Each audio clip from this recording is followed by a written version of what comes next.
మీరు మెసేజెస్ లో మీ పార్ట్నర్స్ తో గొడవ పడుతున్నారా? అయితే మీ రిలేషన్షిప్ బ్రేక్ అవ్వడానికి ముందున్నారు. నేను Madhuri, welcome to our channel.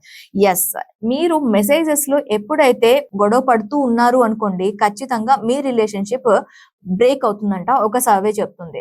ఇలా రిలేషన్షిప్ బ్రేక్ అవ్వటానికి ఇలా మెసేజెస్ రూపంలో, అంటే మనకి వాట్సాప్ లో కానీ, ఫేస్బుక్ లో కానీ, ఇన్స్టా కానీ, ఎక్కడైనా సరే ఒక మెసేజ్ యాప్ ని యూజ్ చేసి మీరు గొడవ పడుతూ ఉంటే మాత్రం ఇది ఒక రెడ్ ఫ్లాగ్ గానే చెప్తున్నారు. ఎందుకంటే ఒకసారి మీరు మెసేజ్ కాన్వర్జేషన్ లో మనం పెట్టున్న మెసేజెస్ ఎలా ఉంటాయి అంటే, అవతల వాళ్ళకి మన నోట్తో చెప్పేదానికన్నా డబల్ ఇంపాక్ట్ చూపిస్తూ ఉంటాయి.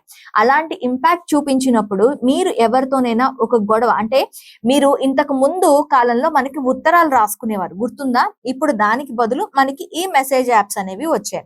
ఇంతకు ముందు ఆ ఉత్తరాలు వెళ్ళి చేసి ఇవన్నీ అయ్యేటప్పటికి చాలా టైం పట్టేది, వాళ్ళకు ఉండే కోపాలు కూడా తగ్గిపోయేవి. కానీ ఇప్పుడు అదే కోపంతో అదే మెసేజ్ ని మీరు కన్వే చేస్తుంటే అక్కడ పడాల్సిన దెబ్బ మీద ఇంకో దెబ్బ పడినట్టు అవుతుంది.